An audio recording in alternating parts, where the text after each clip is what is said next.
My name is Pam. I'm a social worker and a management consultant.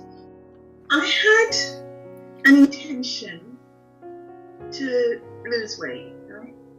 So over the years, I've just adjusted my shopping to increase sizes. So I went from a 12 to a 14, and I was at the point of actually properly fitting an 18, and I was getting a little bit concerned. I am an author, and my first book was in the process of being written. Wow. And my friend and I went to, it was a birthday present. She said, let's go take some pictures. We took the pictures, and while we were doing that, she was saying, when we publish our books, we will have to do appearances. And she just made a throwaway comment about the camera puts 10 pounds on you. And it was quite interesting. And I thought, what? It's not 10 pounds I want to add. In fact, I'm pretending I don't need to lose it, but this would show me that I really do.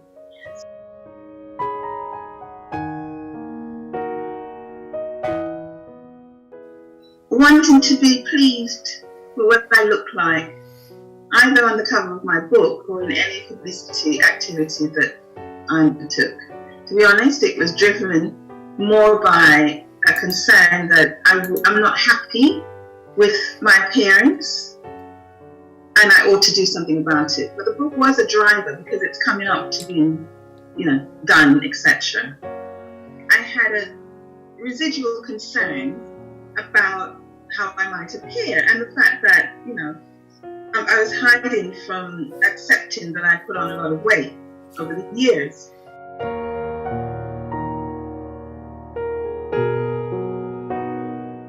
So before I worked with Lisa, I did things like, I'd have kind of fits or times when I'd be on it in terms of thinking, right, I'm going to the gym. I'm going to make a point of going to the gym regularly. I'd do that. Or, I need to watch what I eat. So I'd start eating salads.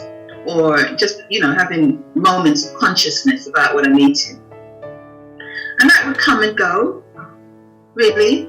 And over the years, there's sometimes I've noticed that I've lost a bit of weight, but I couldn't tell you that it was because of anything systematic. It was whatever ideas I had that I thought might make a difference. That's what I would do. And that was my pattern. And I really did think it was making a difference until I started working with Lisa, really.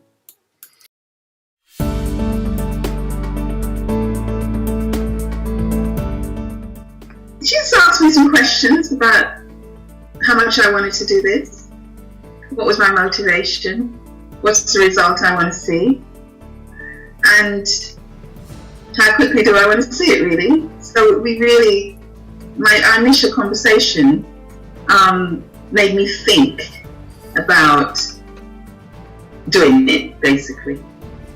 What Lisa's approach did for me was really help me to realize that I had to have a systematic approach to my goal. And the best way that I can describe Lisa's work with me, her coaching over that 12 weeks, I think amounted to attention to my mindset around it, knowledge that she imparted, the organization that I had to have around it, and ultimately the accountability. I can't tell you how much that combination, but for me, the thing that I needed, and I can't tell you that I wanted it, I needed it, is accountability. It did start with me thinking, I'm being accountable to this person, and then me saying, no, but I did pay for it, so I better just keep doing it. But about halfway through, I got that it was accountability to myself that mattered, and that's part of the enduring nature of the work Lisa does. When you get that, you can keep that going, because you get that you kind of got, she kick-started me into a realization around the value of being accountable to myself. So when she would phone once a week at a designated time and ask me how I got on, and tell me, if I clocked out of it, that I had a choice, and we'd talk it through, I got to a point over the weeks when I didn't want to have a conversation that I clocked out again. Because there was something about realizing as we progressed that it wasn't Lisa I was disappointing, it would be myself. I would have wasted my money just because I couldn't be bothered, because my usual patterns, which is not about structured attention to myself, it's more, my work is about attending to everybody else, right? And I will sacrifice myself in order to do that. So, I'll go out early in the morning without breakfast and come home late and go to bed because I'm doing the greater good and I don't matter.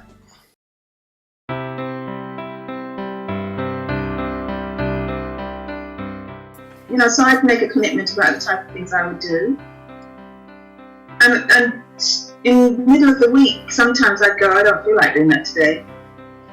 I'm just going to do what I normally do, because according to me, I know better, right? I'd come off the schedule, I'd come off the plan. And what I'd say to myself is, I can't be bothered. So, and what Lisa did with that, she was quite, I would say, gentle but focused on it.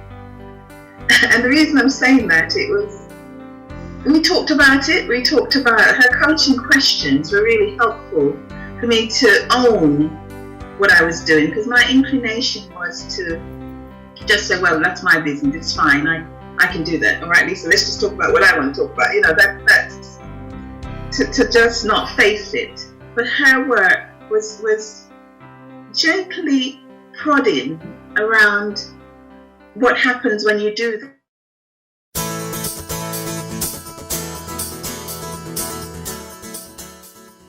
This was an exercise in realizing that I do, and that I put myself second, and that actually in putting myself first, as I did it, I was better in the helping of others. And I didn't bargain for that.